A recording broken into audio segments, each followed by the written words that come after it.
একটি কোম্পানি শুধুমাত্র ব্যবসা করতে এসে ধীরে ধীরে সম্পূর্ণ একটি দেশ দখল করে নিয়েছিল। সেই কোম্পানিটির নাম হলো ইস্ট ইন্ডিয়া কোম্পানি। এটি ব্রিটিশ একটি ব্যবসায়ী কোম্পানি ছিল, যেটা 1600 সালে রানী এলিজাবেথের অনুমতিতে প্রতিষ্ঠিত হয়। মধ্যযুগের সময় ইউরোপের অনেক কান্ট্রি এশিয়ার বাণিজ্য বাজারে প্রবেশ করতে চাইত। ওই সময়টাতে ভারত এবং ইস্ট এশিয়ার ভিতরে বাণিজ্যের অনেক চাহিদা ছিল। কয়েকটা কান্ট্রি বাণিজ্য করত, কিন্তু ব্রিটিশ ব্যবসায়িকরা ইস্টের ভিতরে বাণিজ্য করার অনুমতি পেত না। 1600 সালের দিকে একজন ব্যবসায়িক রানী এলিজাবেথের কাছে যায় ইস্টের মধ্যে বাণিজ্য করার অনুমতি নিতে। দেন রানী এলিজাবেথ তাদের ব্যবসায় অনুমতি দেয় রয়্যাল চার্টারের মাধ্যমে। ব্রিটিশ ব্যবসায়ীদের ইস্টের মধ্যে বাণিজ্য করার অফিসিয়ালিভাবে অনুমতি দিয়ে দেয়। তারপরে ইস্ট ইন্ডিয়া কোম্পানির 4টি জাহাজ 1608 সালে ভারতের সুরাও বন্দরে এসে থামে। তখন পুরো ভারতের ভিতরে মোগল সাম্রাজ্যের আধিপত্য ছিল। মোগলরা পুরো ভারত তখন শাসন করত। ব্রিটিশ কোম্পানির লোকজন মোগল সাম্রাজ্যের শাহজাহানের কাছে যায় বাণিজ্য করার অনুমতি নিতে। প্রথমে শাহজাহান কিছুটা দ্বিধাবোধ করলেও 1615 সালের দিকে আনুষ্ঠানিকভাবে ইস্ট ইন্ডিয়া কোম্পানিকে মোগল সাম্রাজ্যের ভিতরে ইন্ডিয়ার ভিতরে বাণিজ্য করার অফিসিয়ালিভাবে অনুমতি দেয়। শুরুর দিক থেকে ইস্ট ইন্ডিয়া কোম্পানি শুধুমাত্র ব্যবসায়ী ছিল। মশলা, কাপড় ইত্যাদি আরও বহু কিছু বাণিজ্য করত, ওইগুলো ইংল্যান্ডে পাঠাতো। কিন্তু সময়ের সাথে সাথে ইস্ট ইন্ডিয়া কোম্পানি সামরিক শক্তি ব্যবহার করতে শুরু করে। সব থেকে বড় মোড় ঘোরানোর ঘটনা ঘটে 1757 সালে ব্যাটেল অফ পলাশী। এই যুদ্ধে ইস্ট ইন্ডিয়া কোম্পানি মির্জাফরের মাধ্যমে নবাব সিরাজউদ্দৌলার সব কিছু জেনে নেয় এবং বাংলার নবাব সিরাজউদ্দৌলাকে পরাজিত করেন।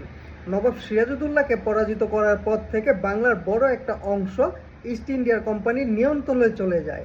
এরপর থেকে ইস্ট ইন্ডিয়া কোম্পানি ভারতের রাজনীতির উপরে খুব ভয়ঙ্করভাবে প্রভাব বিস্তার করতে শুরু করে। প্রায় 100 বছরের ব্যবধানে ভারতের বিশাল অংশ ইস্ট ইন্ডিয়া কোম্পানি দখল করে নেয়। ওই সময়টার ভিতরে মোগল সাম্রাজ্যও অনেক দুর্বল হয়ে পড়েছিল। এরপর 1857 সালে ইস্ট ইন্ডিয়া কোম্পানির বিরুদ্ধে সাধারণ জনগণ বিদ্রোহ শুরু করে। 1858 সালে এই বিদ্রোহের পর ইস্ট ইন্ডিয়া কোম্পানির শাসন শেষ হয়ে যায়। ইন্ডিয়ার শাসন সরাসরি ব্রিটিশ সরকারের হাতে চলে যায় এবং শুরু হয় ব্রিটিশ শাসন। প্রায় 190 বছর ব্রিটিশেরা ইন্ডিয়ার উপরে শাসন করে। ইন্ডিয়ার প্রশাসন, আইন ব্যবস্থা, রাজনীতিক, অর্থনৈতিক সবকিছু ব্রিটিশদের নিয়ন্ত্রণে চলে যায়। শুধু তাই না, ইন্ডিয়ার সাধারণ মানুষদের উপরে নির্যাতন শুরু করে, সাধারণ মানুষদের দিয়ে কাজকাম করাতে শুরু করে।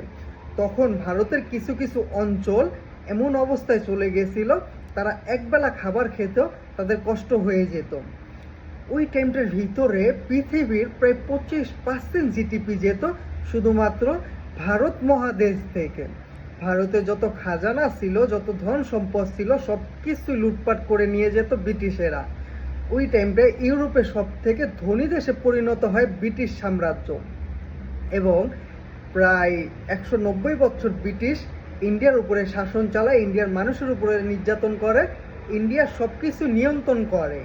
ভারতে বর্তমানে যত আধুনিক আইন ব্যবস্থা আছে সব কিছু ব্রিটিশদের হাত ধরে এসেছিল। আধুনিক প্রশাসন এগুলো ব্রিটিশদের হাত ধরে এসেছিল। এরপরে শুরু হয় ঘটনা 1945 সালে দ্বিতীয় বিশ্বযুদ্ধের পরে মহাত্মা গান্ধী নামের একজন নেতা ব্রিটিশদের বিরুদ্ধে বিদ্রোহ শুরু করেন। ওই বিদ্রোহের পর ইন্ডিয়ার সাধারণ মানুষজন ব্রিটিশদের বিরুদ্ধে সম্পূর্ণ পরিমাণ ক্ষেপে যায়, তাদের বিরুদ্ধে চলে যায়। তাদের ক্ষমতা থেকে সরানোর জন্য, ইন্ডিয়া স্বাধীন করার জন্য তারা সব কিছু করতে প্রস্তুত। তারা যুদ্ধ পর্যন্ত ঘোষণা করে ব্রিটিশদের বিরুদ্ধে। অবশেষে 1947 সালে ব্রিটিশেরা ভারত ছাড়তে বাধ্য হয়।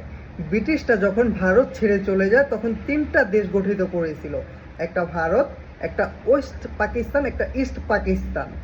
3টা দেশ গঠিত করেছিল। ওয়েস্ট পাকিস্তান, ইস্ট পাকিস্তান যেহেতু মুসলিম ছিল সেহেতু তাদের এক দেশ বানিয়েছিল এবং ভারতকে আলাদা একটা দেশ বানিয়েছিল।